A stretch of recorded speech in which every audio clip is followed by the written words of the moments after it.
Եվ այսպես Սերգեյ Շոյգուն անդիմանում է Հայաստանում թուրքական ականջներին, հարգելի հեռուստադիտողներ, աշխարհաքաղաքականության մեջ դատարկություն կամ վակուում չի լինում, աշխարհաքաղաքականության մեջ պատահականություններ եւս այդքան էլ հաճախ չեն լինում։ Եվ երբ որ դու տեսնում ես, որ ընդամենը մի քանի օրվա ընթացքում մի պաշտոնյա, որը տարիներով կարող էր Հայաստանի վերաբերյալ որևիցե գնահատական չտալ, բայց մենք տեսնում ենք, որ իրար ետևից Սերգեյ Շոյգուն երկու անգամ վերջին մեկ շաբաթվա ընթացքում մեկնաբանում է Հայաստանում տեղի ունեցող իրադարձությունները, դու հասկանում ես, որ այստեղ ինչ որ բան այն չէ, որ ռուսական կողմը ունի մտահոգություններ, ու ունի մտահոգություններ, այստեղ մենք եւս անկեղծ լինենք, մենք ճիշտ է բարբերաբար ասում ենք, որ ռուսական կողմը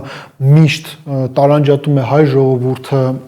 Հայաստանի Հանրապետության իշխանությունից, բայց Ռուսաստանը իհարկե նաեւ մտահոգված է իր շահերով, մտահոգված է նրանով, որ ռուսական կողմի անկալմամբ ՀԱՊԿ ՆԱՏՕ սահմանը կարող է այն տեսակ կոնֆիգուրացիայի փոփոխություն ապրել, որ ՀԱՊԿ-ի սահմանից այս կողմ եւս լինի ՆԱՏՕ-ի ներկայությունը, այսինքն հայ-իրանական սահմանին օրինակ հայտնվեն Ամերիկայի Միացյալ Նահանգները։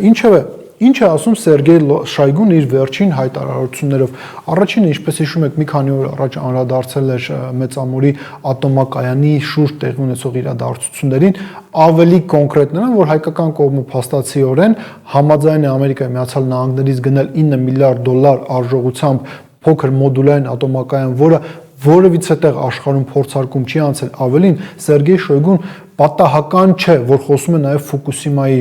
ատոմակայանում տեղի ունեցած աղետի մասին, ավելին նաև խոսում է այն մասին, որ 1988 թվականին, երբ որ Հայաստանում տեղի ունեցավ երկրաշարժ, Մեծամորի ատոմակայանը դիմացավ այդ երկրաշարժին, բայց Ֆուկուսիմայի ատոմակայանը չդիմացավ բնական աղետին, բայց Ռուսաստանի Անվտանգության խորհրդի քարտուղարի կարևորագույն արձանագրումն այն է, որ իրենք սա կընկալեն որպես սպառնալիք, որպես վտանգ իրենց համար, սա չափազանց կարևոր է հասկանալու համար, թե ինչ ընկալումներ կան Ռուսաստանում ստեղծված իրավիճակի վերաբերյալ։ Եվ մեկ շաբաթ անց մենք տեսնում ենք, որ Շոյգուն գնահատականներ է տալիս արդեն Հայաստանում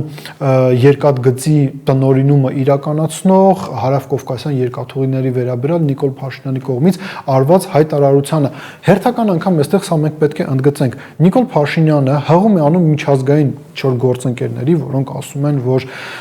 անհրաժեշտ է ներդրումներ կատարել, բայց քանի որ ռուսական կողմն է վերահսկում հայկական երկաթգիծը,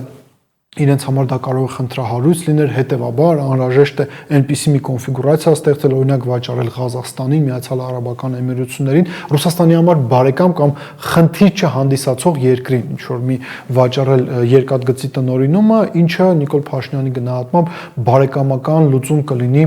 այս խնդրի։ Եվ Ռուսաստանի Դաշնության Անվտանգության խորհրդի քարտուղար Սերգեյ Շոյգուն հենց սրան է արձագանքում, նշելով փաստացիորեն հետևյալը, որ իրենց համար անընդունելի է զարգացումների այս տարբերակը, որովհետև իրենք էլ շատ լավ հասկանում են, որ զրկվելով այս տեսակ ներկայությունից իրենք զրկվում են տարածաշրջանում լոգիստիկ, կոմունիկացիոն առումով Ռուսաստանի ներկայության կարևորագույն բաղկացուցիչ մասերից մեկից, բայց կարևորագույն հարցը այստեղ կայանում է հետևյալում. Սերգեյ Շոյգուն կամ Միխայիլ Գալուզինը կամ Մարիա Զախարովան, երբ որ մեկնաբանում են Նիկոլ Փաշինյանի գնահատականները, արդյոք իրենք հասկանում են, գոնե իրենց այսպես ասած ներքին քննարկումներում, որ պայքարում են ոչ այնքան արևմուտքի դեմ, որքան պայքարում են թուրքական ականջների դեմ մեր տարածաշրջանում, որովհետև ամենից շատ մեր տարածաշրջանում ռուսական գործոնի չեզոքացմամբ հետաքրքրված է պաշտոնական Անկարան։ Այլ խնդիրը, որ Անկարան կարողացել է այնպիսի կոնֆիգուրացիա ձևավորել, որ Հայաստանում կա Նիկոլ Փաշինյանի իշխանություն, որը ինքը իր ամեն քայլով ետ քայլ է կատարում, նահանջ է կատարում սեփական անվտանգությունը, տարածքային ամբողջականությունը պահպանելու հնարավորությունների այդ համակարգի գոյությունը ոչնչացնում է։ Սա լրիվ այլ հարց է։ Միևնույն ժամանակ սա նաև առիթ է հանդիսանում Հայաստանի Հանրապետության քաղաքացիներին, հայերին, Հայաստանում բնակվող քաղաքացիներին մտածել հետևյալի մասին։ Տեսեք, կա հստակ ընկալում ռուսական կողմի մոտ, որ Հայաստանի Հանրապետության իշխանությունները փորձելով դուրս մղել Ռուսաստանի Դաշնությանը տարածաշրջանից, իսկ աշխարհաքաղաքականությունը, ինչպես մենք ասացինք, վակուում չի ենթադրում, կարող են հանգեցնել նրան, որ իրենց փոխարեն կարող է գալ ինչ-որ մի այլ ուժը մեր տարածաշրջանում, դա Ամերիկայի Միացյալ Նահանգները չեն, դա Թուրքիան է։ Հիմա այս ամեն ինչի գինը ո՞րն է լինելու։ Եկեք մի փոքր ետ գնանք։ 18 թվական Նիկոլ Փաշինյանը ընտրվում է Հայաստանի Հանրապետության վարչապետ։ Ինչ եղավ այս ամեն ինչի գինը։ Այո, Արցախում եղավ պատերազմ։ 44 օրյա աղետալի պատերազմը, հազարավոր զոհեր, ավելի քան 10,000 կիլոմետր կորցրած տարածք, վերջն արդյունքում մենք հայտնվել ենք մի իրավիճակում, երբ որ մենք չէինք կարողանում այլևս լինել Արցախի պետականության անվտանգության երաշխավորը։ Երկրորդ անգամ է Նիկոլ Փաշինյանը ընտրվում վարչապետ 2021 թվականի խորհրդանական ընտրությունների արդյունքով, եւ ինչ է լինում այս ամեն ինչի վերջնարդյունքը 2022 թվականին Նիկոլ Փաշինյանը Արցախը ճանաչում է Ադրբեջանի մաս, 23 թվականին էլ Արցախը առհասարակ հայաթափվում է։ Մտ տրամաբանական հարց է առաջանում, գինը երրորդ անգամ պոտենցիալ վերարտադրվելու որն է լինելու։ Ավելին, թուրքերը նաև չեն թաքցնում փաստացի հետևյալ, որ եթե դու ուզում ես ներգրավես թուրքական աշխարհի մեջ, դու որոշակի գին պետք է վճարես։